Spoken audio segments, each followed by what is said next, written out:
Right now on News 3, how an eviction in Jefferson County turned into an animal rescue operation.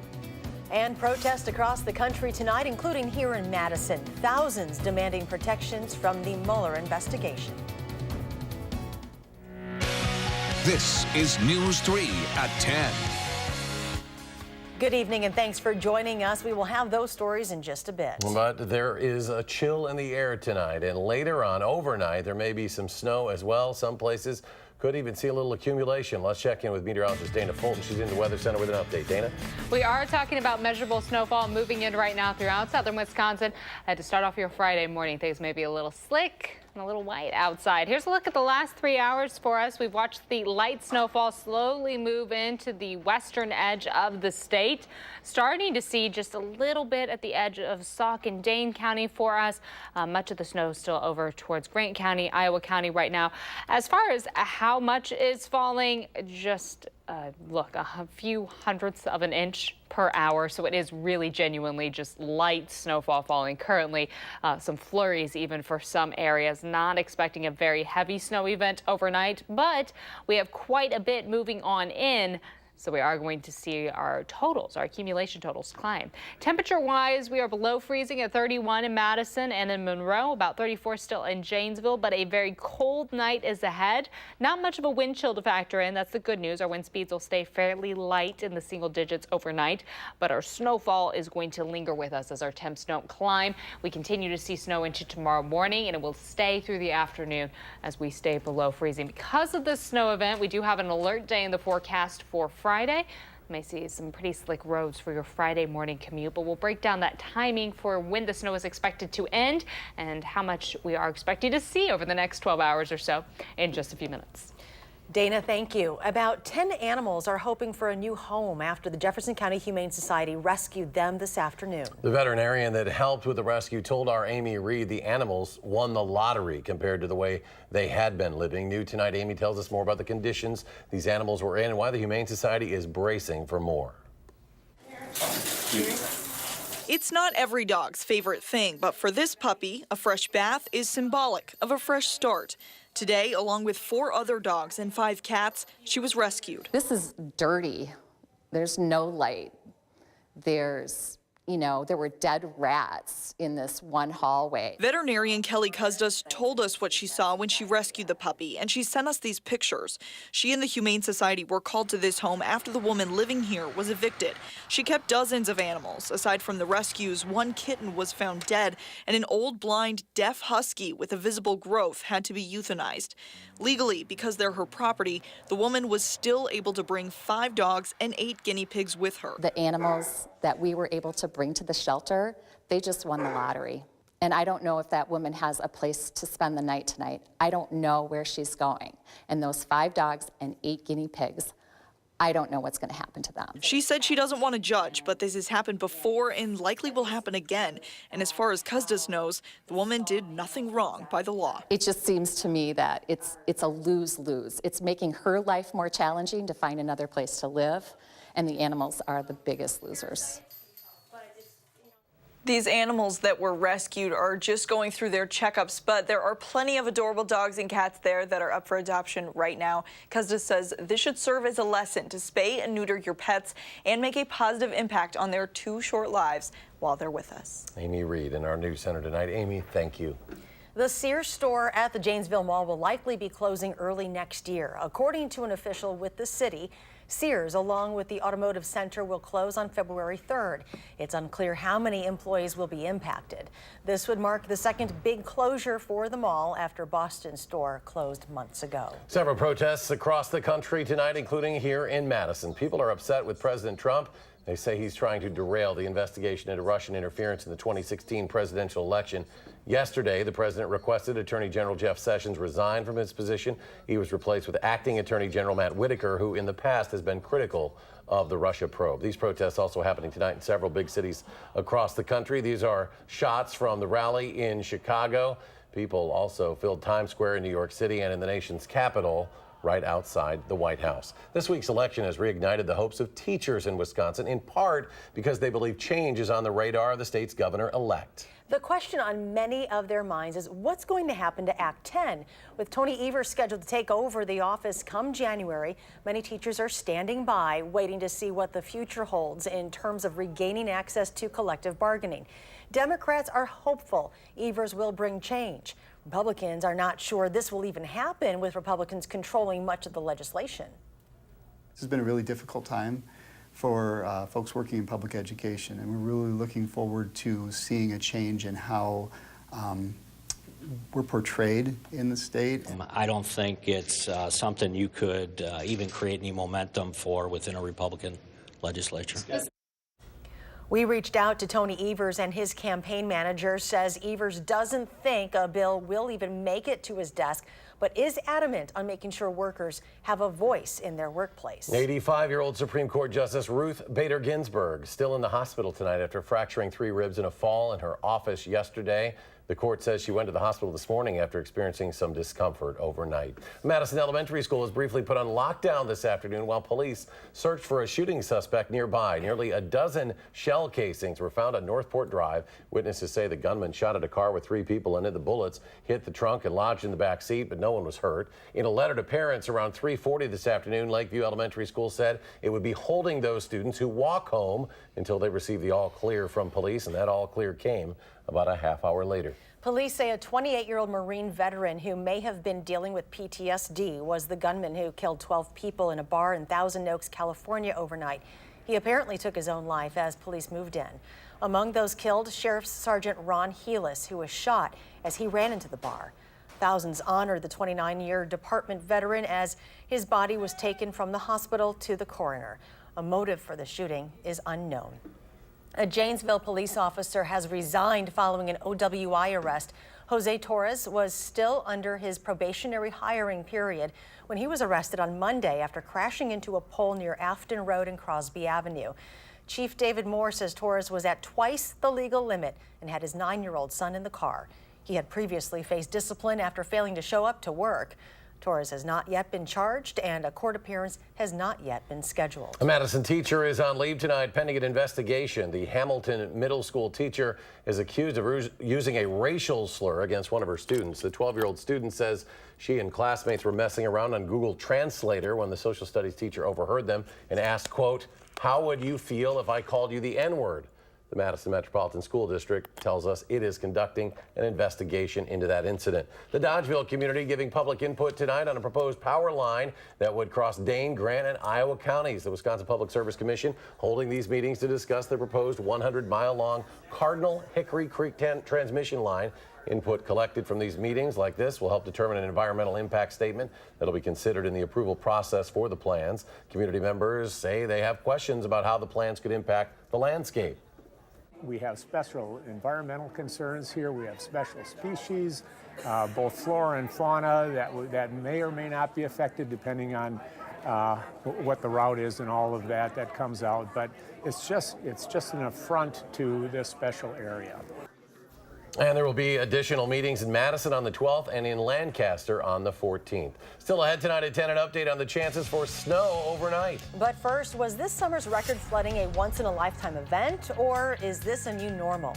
Our News 3 exclusive is next.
Welcome back. 2018 is now the wettest year since the 1880s in Madison. Record-breaking summer rains and catastrophic flooding have made this year unforgettable. But with 2 historic flooding events across southern Wisconsin in just the last 10 years now, is this flooding the new normal? Meteorologist Dave Caulfield has more on what the experts say and what you can do to protect yourself from future flooding.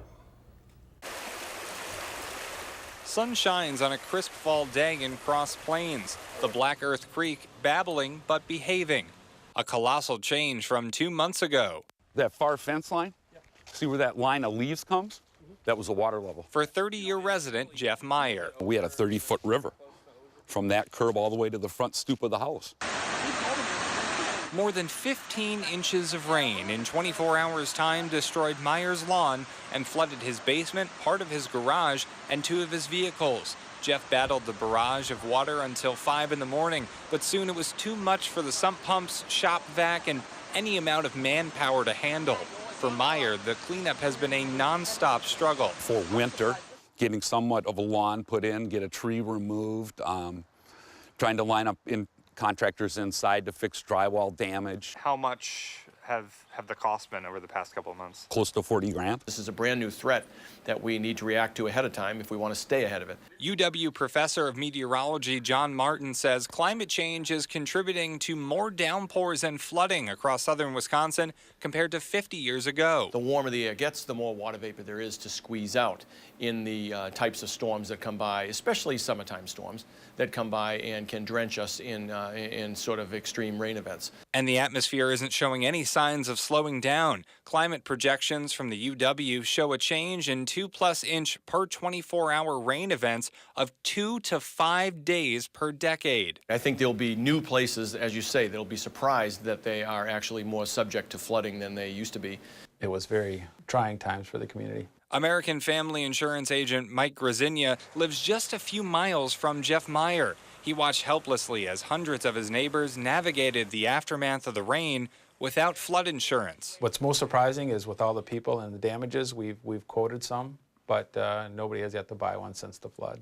Part of why, according to Grazinia, only about 3% of people in Cross Plains have flood insurance is the confusion surrounding the coverage. If I'm not in a floodplain, I can't get flood insurance, and that's absolutely wrong. Anybody is eligible for a flood insurance policy as long as their community is a participating community. In fact, it's more cost-effective to buy flood insurance if you live in a low-risk area. Grazinia says coverage in Cross Plains can range from about $40 a month for a low-risk home to $150 a month for a high flood risk house. But if you're thinking that's the end of the story, think again. Flood zones can change over time, and so can your premium. Sometimes it would just be cheaper to pay for the repairs. This insurance doesn't cover everything like personal property in your basement, and the coverage is through FEMA, meaning not all private companies offer flood insurance, so access can sometimes be tricky. And the water just jumped right up on the street. For Jeff Meyer, flood insurance isn't on his radar at the moment. He's making home improvements to try and lessen the impact of future flooding. Putting a generator in. We've got some sump pumps down there. Don't want to lose power to those. Trying to re-landscape out here a little bit, to remediate any water that might be coming off the roof. In addition, I do recommend people to get a flood insurance policy. Flood coverage is still one of the best options to help with cleanup costs. However, almost everyone we talked to for the story said something like this. We need to probably revise the way that flood insurance is even available to the average consumer. No matter the case, the most frustrating thing for Meyer is knowing we're all just at the mercy of Mother Nature. There's not much you can do in the circumstance that we had on August 20th. I mean, there's just only so much you can do. In Cross Plains, Dave Caulfield, WISC News 3. If your insurance company or agent doesn't offer flood insurance, head to floodsmart.gov to find an agent who does. The National Weather Service is still working to verify the Cross Plains rain amount of 15.33 inches. If confirmed, it would break the record for the most rain in a 24-hour period in Wisconsin history. It is not rain we're talking about overnight. It's the other stuff that Very different. Comes about this time of year, and some people aren't quite ready for it that first time. No, and usually our average first snowfall date is November 5th, so we're past that date now. So at this point, it's just here. It's just coming. This is what we're expecting. So we're talking about snowfall. Right now, looking at our Doppler radar, we can see the snow just in the last 3 hours starting to move into the western edge of the state. light snowfall for us, not heavy stuff. This isn't a major winter event, but it is almost a winter event, even though winter doesn't start officially until December 21st. Snow right now along the edge of Dane County and Sauk County, stretching through Iowa and towards Grant right now, where we've been watching snow move through for just about the last hour and a half. It's going to continue to shift east over the next several hours. Essentially just giving us a nice light blanket to wake up to Friday morning. So mostly cloudy with these light snow showers continuing on through midnight into early Friday morning. Anyone who has to leave for work very early in the morning, please give yourself a little extra time. The roads will be slippery for the rest of us. Leaving around a normal time, still plan on a little longer commute than usual, potentially even a little slower commute than usual because we will have snow on the roads. So keep that in mind for your Friday morning. We stay cloudy throughout the morning, but by the time we get closer to 9-10 o'clock, the showers pretty much wrapping up for us. We may have a few isolated flurries lingering throughout the morning and into the early afternoon, but much of it has cleared out. Our sky slowly clearing up as well, and that clearing sky is going to help our temperatures drop quite a bit as we head into Saturday morning. So any snowfall we do get is going to linger with us. It's not going to melt away during the afternoon. Temperatures will stay below freezing for Friday. Saturday, we're looking at overnight lows in the morning, dropping into the upper teens, and by Saturday afternoon, we're still in close to freezing for afternoon highs. A very chilly day. Snow totals will stay close to an inch for us in Madison, much of Dane County, right around that inch and a half mark. Heading to the east, the numbers will get just a little higher. Traveling to the west, we're looking at less accumulation in that direction. So again, the numbers just a nice gradient as we head to the east for us. The greatest chance for snowfall early Friday morning, and then things taper off quite quickly, not expecting anything through the afternoon or as we head into Saturday. So that's just a brief event wrapping on up for us as we head into our Friday. Again, drive slowly tomorrow. Give yourself a little extra time and certainly stay alert. The roads will be a little slick because of those road conditions. We do have an alert day in the forecast for Friday. Right around an inch of snow for us again in Madison, so your commute could be a little longer. Temperatures over the next 24 hours or 12 hours will stay quite chilly. The good news, we don't have to factor in much of a wind chill for us. Today, we barely warmed up to the low 30s with a high of about 33 degrees. Overnight lows, again, dropping to the middle 20s. That light snow moving on in for us now. 32 again is what we're looking for tomorrow, barely getting close to 32 with the morning snow wrapping on up. The alert day is just for Friday, not extending anything into the weekend or through the rest of next week. Actually expecting a little more sunshine for us for, again, Saturday and at the start of next week. Temperature-wise, though, we will stay quite chilly with both our afternoon highs and overnight lows. Okay, first snowfall. Yes. Take it easy. Yes, be careful. Thank you. Straight ahead, Christian Yelich picks up his first piece of postseason hardware. Stick around. Sports on deck.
The Wisconsin men opened the regular season with a blowout win at the Kohl Center. The Badger women hope to do the same against Winthrop. Jonathan Sippis returns 4 starters and plenty of firepower, especially from the outside. Alex Luring would care to step outside.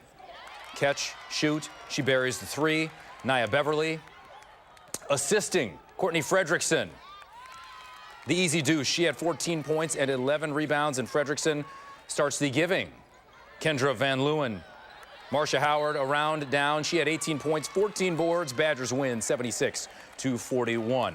The Bucks by the Bay taking on the champs at Oracle Arena, and the Deer have a 1-point lead so far in the second quarter. Midway through the second frame, Giannis 10 points for Milwaukee. Klay Thompson 13, a game high for the Dubs.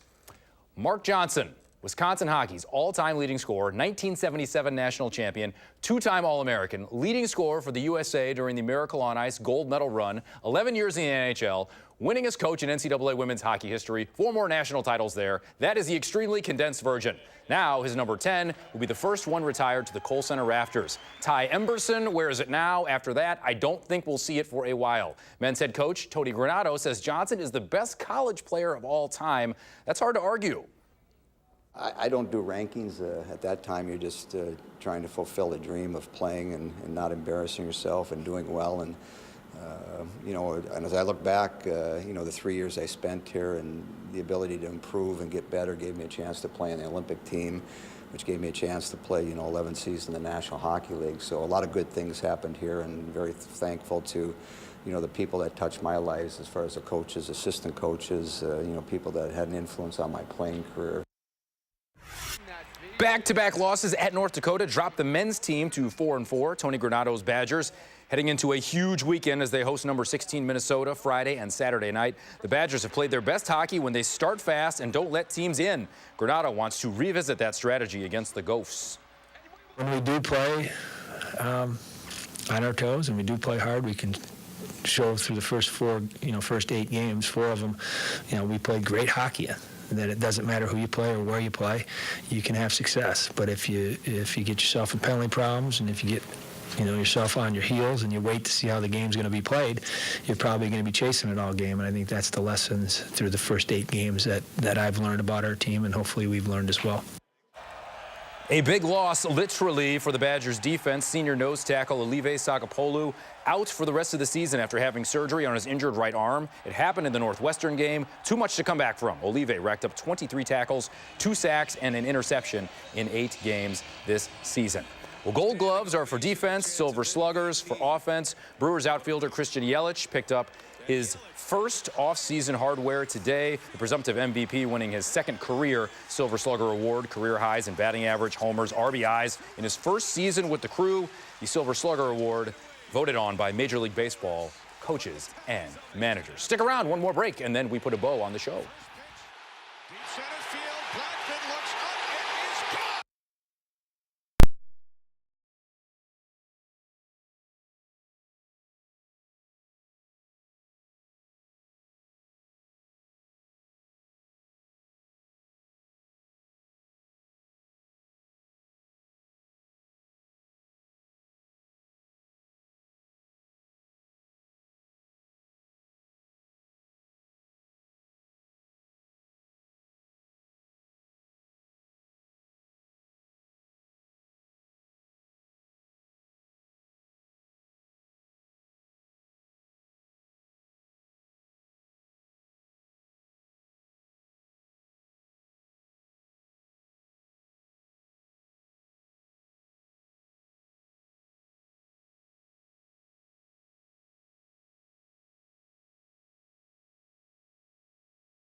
Snowfall right now for us in Iowa, Sauk, and Grant County, starting to move to the edge of Dane County until tomorrow morning. So we do have an alert day in the forecast for Friday, as that light snow should accumulate to about an inch for us in Madison.